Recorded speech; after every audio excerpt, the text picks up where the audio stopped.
Bonjour, Chris Bertrand, pépinière viticole Bertrand dans le Gard. Avec mon frère, on est la 4e génération dans l'exploitation familiale à produire des boutures greffables, greffons et plants de vigne. Et donc nous sommes rentrés dans le projet PEP Vitibio puisque nous avions déjà la partie viticulture qui était en bio depuis une quinzaine d'années. Alors bonjour, Guillaume Pibre, ingénieur de recherche en viticulture au GRAB à Avignon. Et donc j'accompagne Chris et notre pépiniériste aussi dans ce projet PEP Vitibio en faisant différents suivis, différentes mesures sur ces parcelles, sur les différents essais.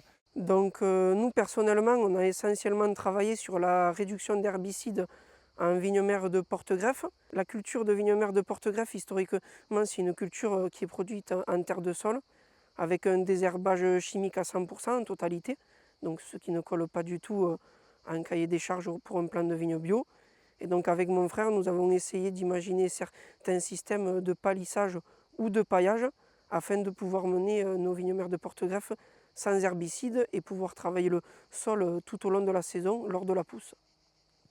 Du coup, à la suite de nos essais en vignes-mères de porte-greffe, nous avons aussi mené des essais en atelier, ce qui a conduit à produire des plants de vigne certifiés bio pour la première fois l'année dernière. Donc moi, dans mon accompagnement de Chris, je fais différentes mesures, donc, comme je le disais, et notamment des mesures de contamination par le mildiou sur ces plants bio. Donc voilà, des comptages de développement de la maladie et d'implantation de la maladie sur la parcelle. Ici, on est sur une de nos vignes-mères de porte-greffe palissées. Avec mon frère, on a fait le choix de les palisser en type arbo, comme on appelle. C'est-à-dire que nous avons des poteaux de 3 mètres hors sol. Et on a fait ces essais sur des variétés 41B, 333EM et 3309. Donc ici, sur la parcelle de 333EM, on a établi le pied en cordon. On est planté à 3 mètres par 1,20 m. Chaque année, on vient tailler sur ce cordon. Et au fur et à mesure que la végétation pousse, en fait, on la rentre dans ces ficelles avec des écarteurs et on la guide le plus haut possible jusqu'en haut. Donc l'avantage de cette technique, c'est que ça nous permet de travailler le sol toute l'année, puisque les bois ne le recouvrent jamais. Aujourd'hui, on est mi-juillet et on voit qu'on peut encore passer et pas avoir de concurrence d'herbe. L'autre avantage, c'est qu'on gagne en qualité de bois, puisque le bois n'est pas dans la terre et au niveau de la maturité, on obtient des bois qui sont plus durs. Et aujourd'hui, avec mon frère, on commence à avoir une incidence sur les résultats au greffage. Par contre, le gros inconvénient, c'est le coût à l'installation et la main-d'œuvre chaque année pour les guider. Au niveau de la récolte, du coup, on vient dans un premier temps couper les ficelles, ce qui fait que la végétation va tomber. Et ensuite, on vient tailler la vigne-mère au niveau du cordon, comme on le fait pour une vigne à fruits classique. Alors est-ce que tu peux me dire ce que tu as fait comme travail du sol cette année sur cette parcelle? Cette année, on travaille interrang, on est passé 5 fois avec un griffon pour tenir la parcelle propre. L'inconvénient, c'est qu'avec le matériel qu'on a, comme on est planté à 3 mètres ici, on passe 2 fois par rangée. Et à l'intercept, on est passé 3 fois. Donc même si c'est un surcoût, le palissage avec la main-d'œuvre, ça nous permet de tenir des parcelles propres toute la saison. Ici, on est mi-juillet, on n'a encore pas, c'est il n'y a pas longtemps. Donc on n'a aucune concurrence d'herbe. Et maintenant, je peux dire que dans du 333, j'arrive avec la même production que si j'étais cultivé en tête de sol. Et ça te permet de te passer des herbicides de synthèse et du coup d'être en accord avec le cahier des charges bio sur toute la partie travail du sol. C'est ça, ici j'ai plus aucun herbicide chimique. Du coup, en termes de palissage, comme on est à 3 mètres hors sol, cela nous a obligés à investir et à imaginer une plateforme pouvant nous monter à cette hauteur afin de monter la végétation au fur et à mesure. Ça, c'est des 3309 palissés, comme on le disait tout à l'heure. 3309, comme c'est un bois tendre, lui, on n'a pas réussi à le palisser en montant, donc on a bien monté le cordon à 3 mètres hors sol. Et en fait, chaque année, quand la végétation pousse, elle va redescendre pour couvrir le pied par la suite. Et du coup, là, de nouveau, nous pouvons gratter en totalité le sol tout au long de la saison pour ne pas avoir de concurrence d'herbe, sans aucun intrant chimique. Alors, est-ce que tu peux m'expliquer là ce que tu as fait sur ces têtes de sol là? Donc ici, on retrouve une tête de sol classique comme on a toujours connu lorsqu'on désherbait en totalité.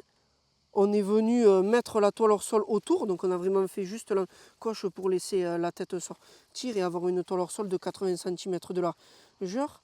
Et donc pour des bois comme le SO4 qui sont très poussants, qui n'auraient pas pu convenir au palissage parce qu'on n'aurait pas pu les canaliser, cela convient parfaitement. Et même en termes de coût de production, on est beaucoup plus proche de la réalité avec ce type de système-là, même si on peut se passer d'herbicide en grattant un peu plus tard, comme on a cette toile hors sol justement qui garde le rang propre. Mmh.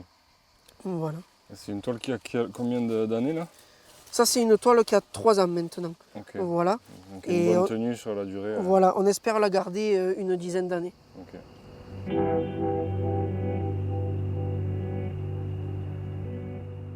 Ici on est sur notre plus ancien système de palissage. Donc c'est un palissage qu'on appelle sur table, comme vous pouvez le voir.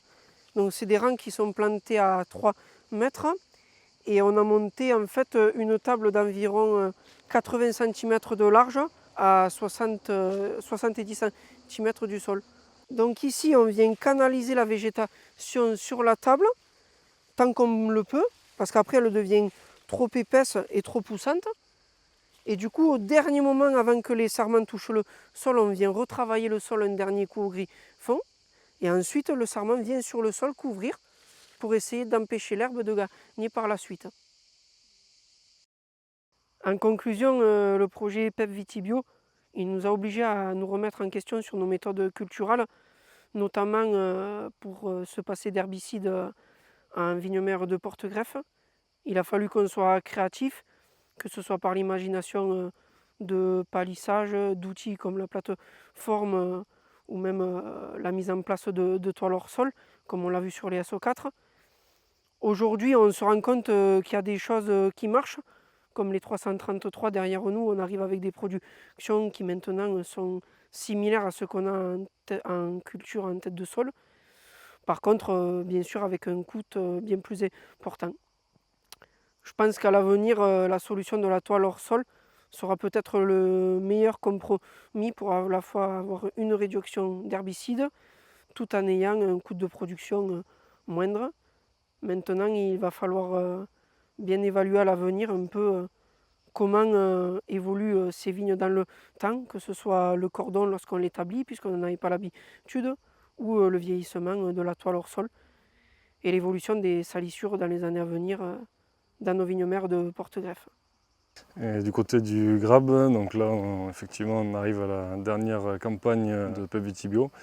Donc dans le courant de l'année qui va suivre, là, 2025, on aura les livrables, on aura l'analyse de toutes les données qui ont été prises sur les différentes années.